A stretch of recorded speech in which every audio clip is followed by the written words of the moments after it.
زمانے بھر میں یہ قاعدہ ہے کہ جس کا کھانا اسی کا گانا۔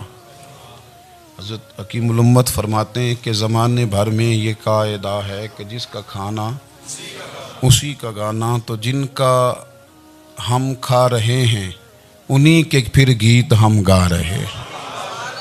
کائنات ارضی اور سماوی پر سب سے بڑا، سب سے شاندار، سب سے خوبصورت، سب سے ٹھنڈا، سب سے امن والا جو انقلاب ہے وہ میرے نبی پاک نے برپا فرمایا۔ بڑی یہ کم نصیبی ہے کہ مسلمانوں میں فرقے بن گئے اور امت تقسیم ہو گئی اور تقسیم ہونے سے کمزور ہو گئی۔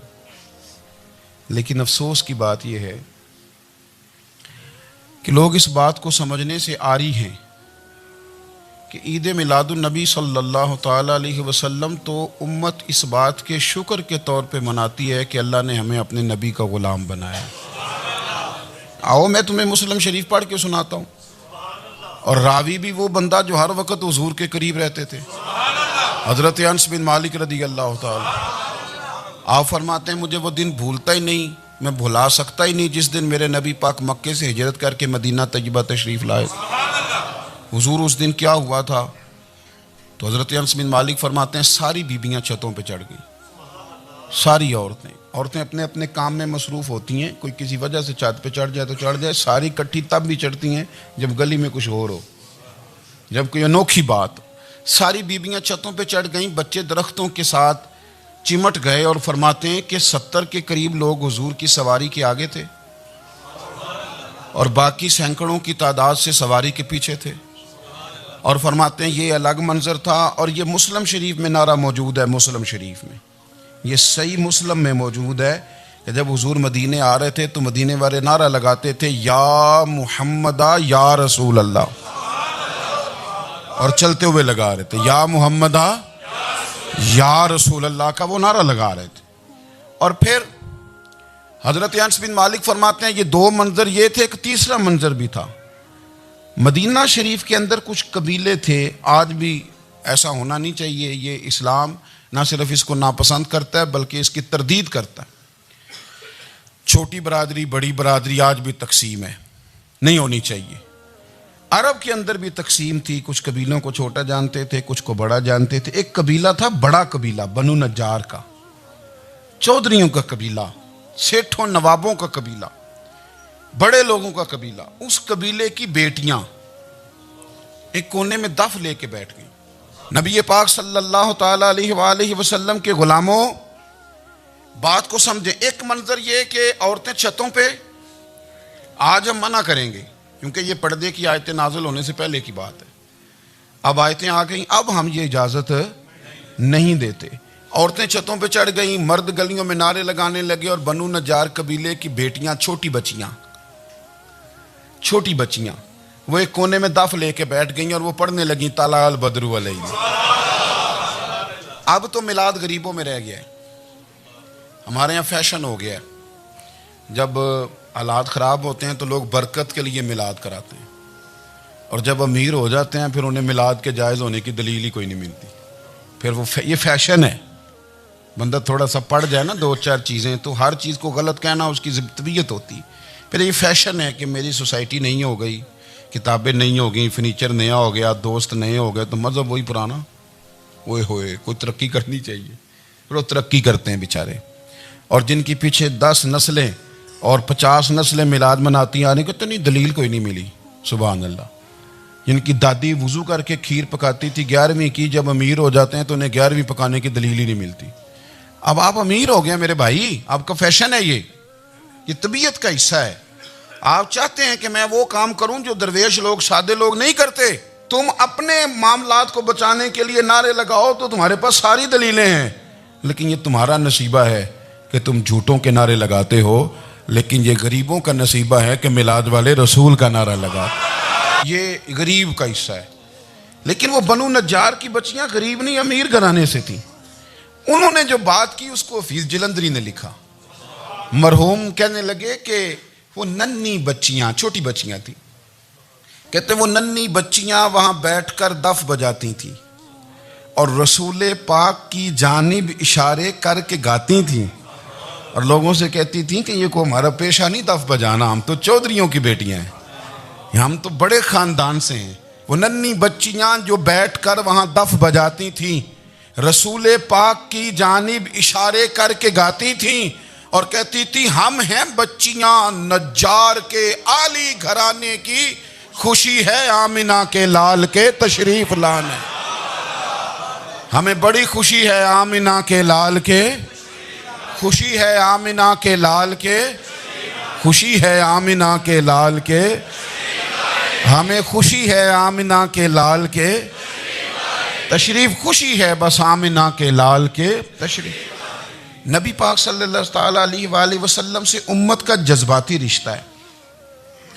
یہ پہلے دن سے ابو جہل کب منع کرتا تھا کسی مسلمان کو کہ خانہ کعبہ میں نماز نہ پڑھو، کہتا پڑھو۔ حضرت صہیب ابن سنان رومی سے اس نے کہا کہ آپ اپنے طریقے کے مطابق، مسلمانوں کے طریقے کے مطابق کعبے کے اندر نماز پڑھیں، جو مرضی کریں۔ روکتے تو وہ نبی پاک کے قریب جانے سے تھے، وہ منڈیوں میں بیٹھ جاتے تھے، حضور کے قریب نہ جانا، حضور کے قریب نہ جانا، حضور کے قریب نہ جانا۔ میری بات کو آپ سمجھے اور ہمیشہ یاد رکھیں، امت کا نبی پاک سے جذباتی رشتہ، جذباتی، یہ جو رسول اللہ کی امت ہے یہ گناہ گار ہو سکتی ہے پر اپنے نبی کی غدار نہیں ہوتی۔ میں آپ کو صحیح کہہ رہا ہوں، میرے کلین شیو نوجوان کے کان میں آپ جا کے کہیں نبی پاک، چاہے اس نے نماز نہ پڑھی ہو، چاہے اس نے داڑھی نہ رکھی ہو، آپ حضور کا نام لیں، اس کے رونگٹے کھڑے ہو جاتے ہیں، اس کی طبیعت، اس کا دل دھک دھک کرتا ہے، اس کی ایک ایک روح سے محمد محمد کی آوازیں نکلتی۔ یہ فیض ہے رسول پاک کا اور یہ کرم ہے اللہ کا اس امت کے ساتھ۔ امیر ملت پیر جماعت علی شاہ صاحب محدث علی پوری فرماتے ہیں، ایک جگہ ہندوؤں کا جلسہ تھا، ہندو پنڈت تقریر کر رہا تھا، اس نے نبی پاک صلی اللہ علیہ وسلم کی شان میں معاذ اللہ کو بے ادبی کر دی۔ مسلمان تھے ہی نہیں، ایک مسلمان تھا، وہ ملنگ نہیں ہوتے دوری ڈنڈے والے، اس کے پر رنگین ڈنڈا تھا، وہ کہیں دور بیٹھا تھا، تو اس نے سن لی، اسپیکر چل رہا تھا، تو وہ ڈنڈا لے کے تو سٹیج پہ چڑھ آیا۔ وہ کہتا ہے میں نے پنڈت کے سر میں مارا ایک ہی ہے پر مارا ذرا صحیح کر کے، وہ ڈھیر ہو گیا، لوگوں نے گرفتار کر لیا، جیل میں چلا گیا۔ پیر صاحب کہتے ہیں میں ملنے گیا، بندے کو بسم اللہ بھی سیدھی نہیں پڑھنی آتی، سورۃ اخلاص بھی ٹھیک نہیں آتی، اسے ربنا آتینا دعا نہیں کر سکتا، ملنگ ہے۔ میں ملنے گیا اور میں نے کہا یار نہ تو نماز پڑھے، نہ داڑھی رکھے، نہ تو مسجد جائے، پر تو نے کمال کر دی۔ تو کہتے ہیں پیر صاحب چھم چھم رویا اور پنجابی میں کہنے لگا پیر صاحب میں گناہ گار ہاں پر اپنے نبی دا غدار تے نہیں نا۔ یہ گناہ گار اور غدار میں فرق ہوتا ہے، میں گناہ گار ہوں پر یہ تو نہیں نا کسی کی ضرورت کہ میرے سامنے میرے نبی کے بارے میں بات کر جائے اور ساڑی اچھی تے سچی سرکار نو گل کر جائے۔ یہ بات آپ سمجھیں، دشمن احمد پہ شدت کیجئے، ملحدوں سے کیا مروت کیجئے، شرک ٹھہرے جس میں تعظیم رسول، اس برے مذہب پہ لعنت کیجئے، اور مثل فارض زلزلے ہوں نجد میں ذکر آیات ولادت کیجئے اور یا رسول اللہ کی کثرت کیجئے۔ نبی پاک کا پیار امت کے لیے سرمایہ حیات ہے۔ رسول پاک کے ساتھ امت کا والہانہ رشتہ ہے۔ نبی پاک کے ساتھ والے حضرت خبیب کو گرفتار کر لیا مکے والوں نے، اس وقت غربت تھی اسلام پر، مکے میں سارے لوگ اکٹھے ہو گئے اور چوک میں پھانسی دینے لگے حضرت خبیب کو۔ کہنا آسان ہے، کرنا بڑا مشکل ہے، بندہ جیل میں الجھ جائے تو میں نے بڑے بڑے سیانے لوگ معافیاں مانگتے دیکھے، بڑے بڑے لوگ کہتے دیکھے ہیں کہ یہ کام بڑا، قید تنہائی بذات خود ایک مصیبت ہے۔ آپ کو اکیلا رہنا پڑ جائے نا، یہ لاک ڈاؤن ہوا ہے تو لوگ نفسیاتی مریض بن گئے، اکیلے رہنا، تنہا رہنا کوئی چھوٹا کام ہے۔ حضرت خبیب اکیلے اور مکے کا دور اور چاروں جانب کافر، اور چوک میں جب پھانسی پہ لٹکایا جانے لگا تو ابو سفیان بولے اور بول کے کہنے لگے یار بندہ کوئی کام کر کے بڑا پچھتاتا بھی ہے کہ یار نتیجہ کیا نکلا، تو معاذ اللہ آپ کا بھی نتیجہ تو پھانسی ہے، تو آپ کا کیا خیال ہے؟ یہ آپ یقین کریں کہ لوگ صحیح صحیح ساتھ چلتے ہیں، تھوڑی سی دشواری اٹھانی پڑ جائے تو کہتے ہیں میں گاڑی ٹھیک تھا، پر انہی پتھروں پہ چل کے اگر آ سکو تو آؤ، میرے گھر کے راستے میں کوئی کہکشاں نہیں ہے۔ لوگ نا میٹھا میٹھا کھانا چاہتے ہیں، تھوڑا کڑوا آ جائے تو مصیبت بن جاتی، کہتے ہیں سارے ہی فلانے سے پیار کریں گے تو میں کروں گا، سارے مخالفت بھی کریں گے تو ہم انشاءاللہ پیار ہی کریں گے۔ یہ کیا بات ہوئی کہ ہم زمانے کا رنگ دیکھ کے چلیں گے؟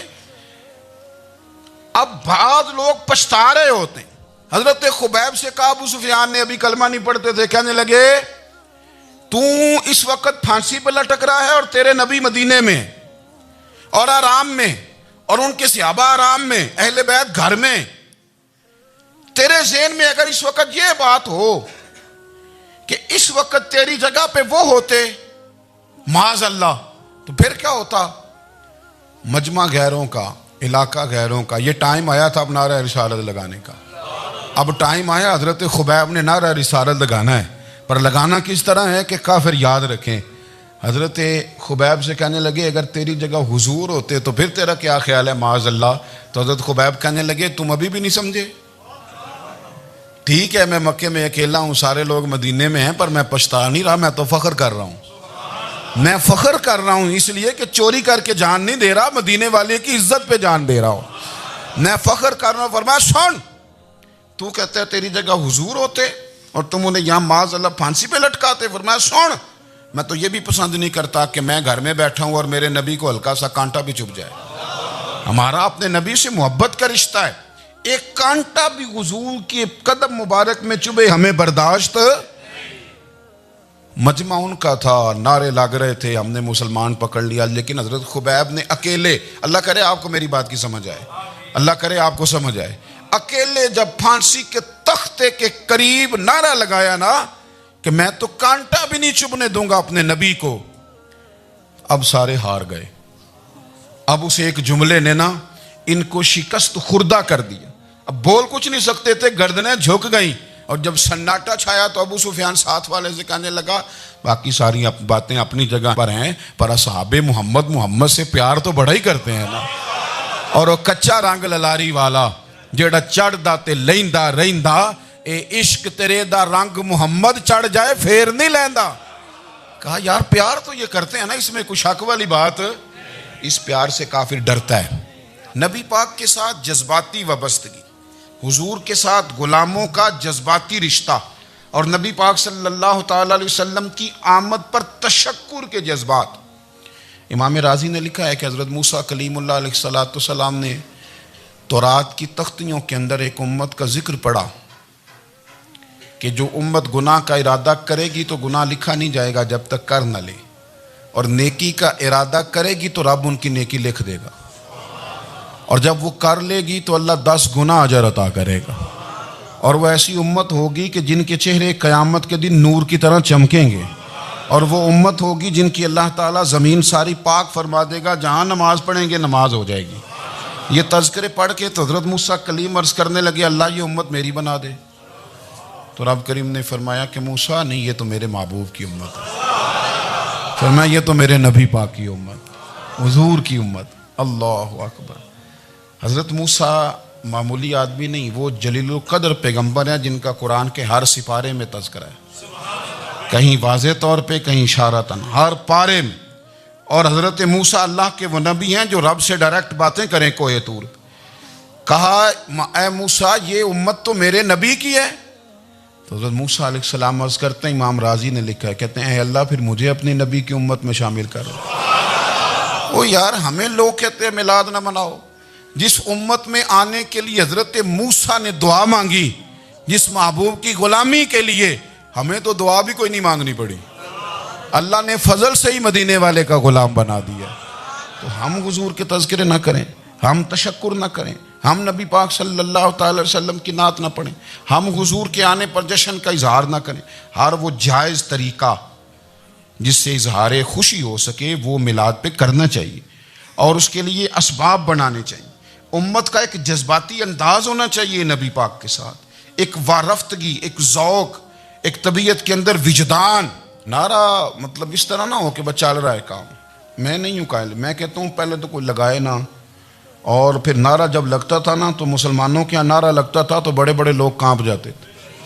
صوفیاء نے لکھا ہے کہ حضرت عمر نے جب کلمہ پڑھا نا تو 39 بندے کلمہ پڑھتے تھے، تو نبی پاک نے رات کو دعا مانگی، اے اللہ عمر کو مسلمان کر کے اسلام کو عزت دے۔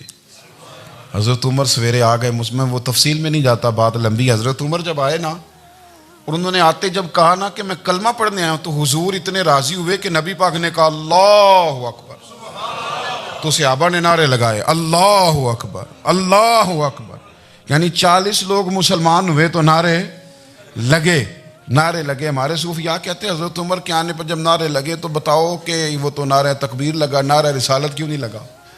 تو کہتے ہیں گویا ہمیں حضور نے یہ سمجھایا ہے، حضور کے اشاروں نے سمجھایا ہے کہ میں اب اپنے نعرے خود تو نہیں نہ لگاؤں گا، میں نے تو اللہ اکبر کہہ دیا، عمر آ گیا ہے میرے نعرے لگاتا رہے گا، نعرے لگیں گے۔ حضرت عمر نے پہلے دن ہی کہا کہ حضور آپ سچے رسول ہیں تو چھپ چھپ کے نماز کیوں پڑھیں؟ شروع ہو گئے نعرے، حضور آپ سچے ہیں تو چھپ چھپ کے نماز کا کیا معنی ہو؟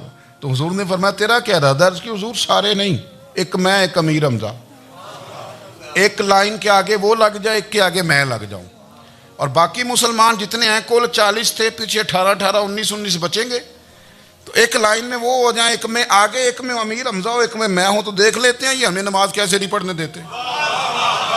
ہاں دیکھ لیتے ہیں، آئے نا میدان میں، ادھر آ ستمگر ہنر آزمائیں تو تیر آزما ہم جگر آزمائیں، اور غلامان محمد جان دینے سے نہیں ڈرتے، یہ سر کٹ جائے یہاں رہ جائے کچھ پرواہ نہیں کرتے۔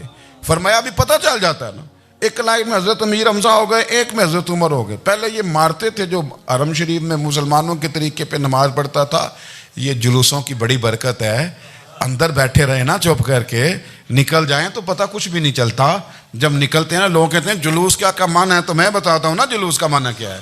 حضرت عمر نے باہر نکلے 2 لائنوں کا جلوس، لمبا بھی کوئی نہیں، بندے بھی 40، اور جناب فاروق اعظم باہر نکلے تو عمر کا نعرہ، عمر کا، حضرت عمر نے یوں کر کے آستینیں بازو کی چڑھا لیں، اور اپنے گلے میں جو ان کے رومال تھا نا اس کو یوں سینے پہ باندھا، اور اس ہاتھ میں تلوار تھی تو یوں کر کے باہر لہرائی، کہنے لگے او مکے کے کافرو ادھر آؤ میرے سامنے، جس نے اپنی بیوی بیوہ کرانی ہو، جس نے بچے یتیم کرانے ہوں، وہ آئے میدان میں، مصطفیٰ کے غلام آج سڑکوں پہ نکل آئے میدان میں ہمارے سامنے ہمارا مقابلہ کرے، آئے نا میدان میں، ہم نکلے ہیں، اب ہم یہاں کعبے میں اعلانیہ نماز پڑھیں گے، ہم پڑھیں گے، طاقت ہے تو آؤ نا ہمارا مقابلہ کرو، آؤ۔ کفر بذات خود بہت بڑا جھوٹ ہے، اور جھوٹ کے پیر، بس 2 بندے نکلے تلواریں لے کے آگے، تو پھر حضرت عمر نے اعلانیہ نماز پڑھوائی خانہ کعبہ۔ تو میرے بھائی رسول اللہ صلی اللہ علیہ وسلم کے غلام تو جب نعرہ لگاتے تھے تو ہو ہی کمال جاتا تھا۔ پھر بریلی کے امام بولے، کہنے لگے پیش حق مجدہ شفاعت کا سناتے جائیں، حضور قیامت کے دن آگے نا ہمارے آگے خوشخبری دیں گے، کہیں گے تم فکر نہ کرو، آ جاؤ میں تمہیں بخشواتا ہوں، میں تمہاری سفارش، آ جاؤ پیچھے۔ حضور نہ پیش حق مجدہ شفاعت کا سناتے جائیں گے۔ یقین کریں بریلی کے امام کو بھی بڑا ہی رنگ آتا ہے بیان کرنے کا، کہنے لگے آپ روتے جائیں گے، اللہ کو منانا ہے نا حضور نے، کہتے ہیں پیش حق مجدہ شفاعت کا سناتے جائیں گے، آپ روتے جائیں گے پر ہم کو ہنساتے جائیں گے، باغ جنت میں محمد مسکراتے جائیں گے، پھول رحمت کے گریں گے ہم اٹھاتے جائیں گے، اور حشر میں ہوگا ہمارا داخلہ اس شان سے ہم یا رسول اللہ کا نعرہ لگاتے جائیں، ہم یا رسول اللہ کا نعرہ۔ امام راضی کہتے ہیں حضور نے ایک رکا پکڑا چھوٹا سا، ایک بندے کو لوگ دوزخ میں لے کے جا رہے ہیں، اچھا مجھے ایک بات بتاؤ، فیصلہ پہلے ہو گیا ہے، اللہ کے سامنے ہوا ہے، اور فیصلہ ہو گیا اور طے ہو گیا کہ دوزخ میں جانا ہے، وہ قریب پہنچ گئے دوزخ کے، تو حضور نے دیکھ لیا، اور بتایا کس نے؟ حضرت آدم نے۔ حضرت آدم کہنے لگے حضور وہ آپ کے غلام کو دوزخ میں لے جا رہے ہیں۔ نبی پاک آگے گئے، کیا پڑھتے ہیں ہمارے بھائی؟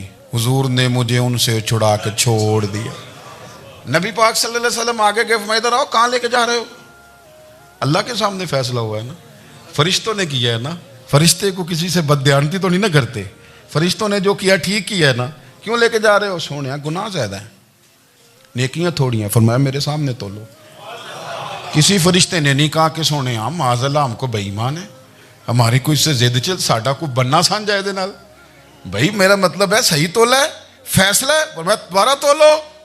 گویا رب بھی فرماتا ہے جیسے میرا محبوب کہتا ہے ویسے ہی کر، کوئی نہیں دوبارہ تول لو، کوئی حرج نہیں، تولو نہ دوبارہ۔ فرشتے دوبارہ آئیں گے، انہوں نے دوبارہ تولا، ایک پلڑے میں نیکیاں ایک پلڑے میں گناہ۔ اب وہ گناہ پھر زیادہ نکلے تو نبی پاک نے نا جیب سے اتنا سا رکا نکالا، روکے کا بھی کوئی وزن ہوتا ہے، وہ حضور نے نیکیوں کے پلڑے میں رکھ دیا، نیکیاں بڑھ گئیں، فرشتے بھی چپ کر گئے۔ چلو بھائی جنت میں. میری طرح کا تھا نا پتہ سارا سردار نو کی تھی پتہ تو تھا نا اسے من آنم کے من دانم. تو سیدھا حضور کے قدموں سے جا لگا, کہنے لگا سونے میں تو ساری زندگی گناہ کرتا رہا, یہ کون سی نیکی ہے؟ تو حضور فرمانے لگے چپ کر, جنت کا دروازہ کھول گیا, تو جا جنت میں. حضور رکے میں کیا ہے؟ فرمایا تو نے ایک دن درود و سلام نہیں پڑھا تھا, میں نے تیرا سنبھال کے رکھا ہوا تیرا درود شریف, وہ نعرے رسالت نہیں تو نے لگائے تھے, وہ تو کھل کے میرے تذکرے میں نے تیرا سنبھال لیا. دوزخ میں میں تو کیا میرا سایہ نہ جائے, کیونکہ رسول پاک سے دیکھا نہ جائے, میرے رسول پاک. اور میری بات سنو, میں بھی آپ کو کھانا نہیں کھلاتا, لنگر میرے سنگی کھلاتے ہیں, میرے دوست آپ کو کھانا پیش کرتے ہیں. ہر جگہ آپ جاتے ہیں تو وہاں کچھ لوگوں کی ڈیوٹی ہوتی ہے, لیکن ترمذی شریف سیاستہ کی حدیث ہے. حضرت انس نے پوچھا تھا حضور قیامت میں کہاں ملیں گے؟ فرمایا حوض کوثر پہ. حضور وہاں انس پانی پلائیں گے کہ بلال پلائیں گے کہ سہیب پلائیں گے؟ فرمایا نہیں, امت پیاسی آئے گی تو میں اپنے دست مبارک سے پانی پلاؤں. حضور وہاں نہ ملے تو فرمایا پل صراط پہ آنا, امت گزرے گی تو میں رب سلم کی دعائیں کروں گا. تو اعلیٰ حضرت فرماتے ہیں جب حضور دعا کر رہے ہیں تو ڈرنے کی ضرورت کیا ہے؟ خدا کی رضا چاہتے ہیں دو عالم, خدا چاہتا ہے رضائے محمد, رضا اب پل سے وجد کرتے گزری کہ ہے رب سلم دعائے محمد صلی اللہ ہو. تو حضور وہاں ملاقات نہ ہوئی تو پھر اس حدیث کو بھی یہ حدیث مضبوط کر دے گی. حضور فرمانے لگے پھر میزان عمل پہ آ جانا, امت کے عمل تل رہے ہوں گے اور میں کامیابی کی دعائیں مانگ رہا ہوں گا. تو جس کے لیے حضور دعا مانگیں گے ناکام ہوگا, ناکام ہوگا. اپنے بچوں کو حضور کی محبت سکھائیں, نبی پاک صلی اللہ علیہ وسلم کی غلامی کریں.